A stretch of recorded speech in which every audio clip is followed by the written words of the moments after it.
नमस्कार, आप देख रहे हैं क्वालिटी न्यूज और मैं हूं काजल आपके साथ। चलिए नजर डालते हैं आज की प्राइम टाइम खबरों में इस वक्त की बड़ी खबरों पर।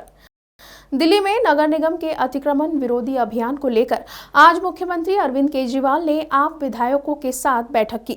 इसके बाद प्रेस कॉन्फ्रेंस कर कहा कि नगर निगम आजाद भारत का सबसे बड़ा विध्वंस करने जा रहा है। सीएम केजरीवाल ने कहा कि जिस तरह से भाजपा दिल्ली में लोगों के घर और दुकानें तोड़ रही है वो सही नहीं है। 63 लाख लोगों की दुकानों या मकानों पर बुलडोजर चल सकता है। यह आजाद भारत का सबसे बड़ा विध्वंस होगा। सीएम केजरीवाल ने बीजेपी को आड़े हाथ लेते हुए कहा कि चुनाव से पहले भाजपा ने अनियमित कॉलोनियों को नियमित करने का वादा किया था। जहां झुग्गी वही मकान देने का भी वादा किया था, लेकिन दिल्ली में नगर निगमों की ओर से कई जगह बुलडोजर चलाए जा रहे हैं। हम भी अतिक्रमण के खिलाफ है, यह नहीं होना चाहिए, मगर जिस तरह से भाजपा कार्रवाई कर रही है वह बिल्कुल गलत है। केजरीवाल ने कहा कि दिल्ली 80% अनियमित तरीके से बसी है, तो क्या 80% दिल्ली को तोड़ दिया जाएगा? लोगों को मौका तक नहीं दिया जा रहा है। 40 साल से रह रहे लोग अपने मकान के कागज दिखा रहे हैं, उन्हें भी नहीं सुना जा रहा है। यह बिल्कुल गलत हो रहा है। केजरीवाल ने कहा कि दिल्ली में 1700 अनियमित कॉलोनियां हैं, जिनमें 50 लाख से अधिक लोग रहते हैं। 13 लाख के करीब लोग झुग्गी बस्तियों में रहते हैं। इन्हें सभी को भाजपा शासित नगर निगम तोड़ने जा रही है। इसे हम बर्दाश्त नहीं करेंगे।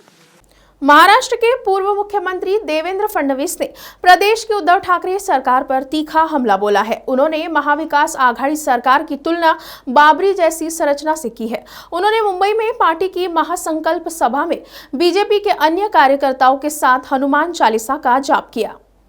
बीजेपी नेता और प्रदेश के पूर्व मुख्यमंत्री देवेंद्र फडणवीस ने कहा कि हमने सिर्फ हनुमान चालीसा का जाप किया है। क्या बाला साहब ठाकरे ने कभी सोचा होगा कि उनके बेटे के शासनकाल में हनुमान चालीसा पढ़ना देशद्रोह होगा और औरंगजेब की कब्र पर जाना एक राजकीय शिष्टाचार होगा। शिवसेना की रैली को लेकर भी उन्होंने तंज कसा। उन्होंने कहा कि शिवसेना ने कल एक रैली की थी जिसे उन्होंने एक मास्टर सभा कहा था, लेकिन जब हम उन्हें सुन रहे थे तो ये एक हंसी सभा की तरह था। कल कौरव सभा थी और आज ये पांडव सभा है। उन्होंने उद्धव ठाकरे की रैली को हंसी का शो बताया है। राजस्थान स्थित उदयपुर में आयोजित कांग्रेस का चिंतन शिविर समाप्त हो गया है। इस शिविर के बाद राजस्थान के सीएम अशोक गहलोत ने राज्य में हो रही हिंसक घटनाओं के बारे में बड़ा बयान देते हुए कहा कि राज्य में जो तनाव पैदा किया गया, दंगे भड़क सकते थे, परंतु एक मौत नहीं हो पाई। उन्होंने हिंसक घटनाओं के लिए बीजेपी और आरएसएस को जिम्मेदार ठहराया है। अशोक गहलोत ने कहा, बीजेपी का एजेंडा हिंदुत्व का है, उसके कारण दंगे करवा रहे हैं, ध्रुवीकरण कर रहे हैं चुनाव में। दुनिया क्या सोचती होगी उत्तर प्रदेश के बारे में कि चुनाव के दौरान 403 टिकटों में से एक टिकट भी अल्पसंख्यकों को भाजपा नहीं दे रही। दुनिया में क्या संदेश जा रहा है? नेशनल कॉन्फ्रेंस के नेता और जम्मू कश्मीर के पूर्व मुख्यमंत्री उमर अब्दुल्ला ने एक बार फिर अनुच्छेद 370 का मुद्दा उठाया है। उन्होंने रविवार को कहा कि इसे हटाया नहीं जा सकता क्योंकि ये जम्मू और कश्मीर के भारत में विलय का आधार बना था। खास बात यह है कि अब्दुल्ला का बयान ऐसे समय पर आया है जब सुप्रीम कोर्ट अनुच्छेद 370 को हटाने के खिलाफ दाखिल याचिका पर सुनवाई के लिए तैयार हो गया है। अब्दुल्ला ने अनुच्छेद 370 को संविधान का अस्थायी प्रावधान बताया है। सूरत कोर्ट में पत्रकारों से बातचीत के दौरान उन्होंने कहा कि उस समय संयुक्त राष्ट्र सुरक्षा परिषद में प्रस्ताव ले जाया गया था। उस प्रस्ताव के आधार पर अनुच्छेद 370 को स्थायी दर्जा नहीं दिया गया।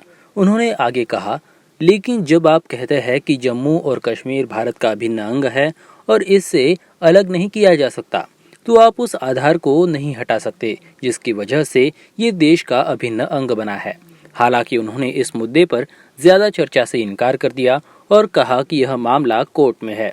उन्होंने कहा कि मुख्य न्यायाधीश गर्मियों की छुट्टी के बाद मामले पर सुनवाई के लिए तैयार हो गए हैं। बहुजन समाज पार्टी के राष्ट्रीय अध्यक्ष और पूर्व मुख्यमंत्री मायावती ने देश व दुनिया में रहने वाले तथागत गौतम बुद्ध के करोड़ों अनुयायियों को बुद्ध पूर्णिमा की हार्दिक बधाई और सुख शांति, गरीबी व लाचारी मुक्त जीवन की शुभकामनाएं दी है।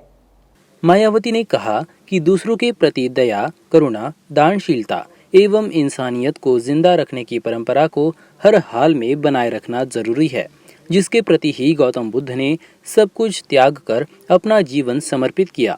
वह महामानवतावादी कहलाए। जिससे ही आगे चलकर भारत की दुनिया में अलग छवि बनी। बुद्ध पूर्णिमा के शुभ अवसर पर सोमवार को जारी अपने बयान में मायावती ने कहा कि गौतम बुद्ध जिन्होंने सत्य, अहिंसा, भाईचारा एवं मानवता की आदर्श ज्योति को पूरी दुनिया में फैलाकर भारत को जगत गुरु का सम्मान दिलाया, उनकी जयंती पर खासकर जाति भेद, हिंसक मनोवृत्ति, द्वेष आदि को जीवन से त्यागने की प्रतिज्ञा को दोहराने का दिन है, क्योंकि इसी से जीवन व देश में सच्ची सुख शांति एवं तरक्की निहित है। आज की प्राइम टाइम खबरों में इतना ही। फिर होगी आपसे मुलाकात, तब तक के लिए आप देखते रहिए इक्वालिटी न्यूज। खबरों की और भी जानकारी के लिए आज ही हमारे फेसबुक पेज को लाइक और फॉलो करना ना भूलें। साथ ही हमारे यूट्यूब चैनल को सब्सक्राइब करें।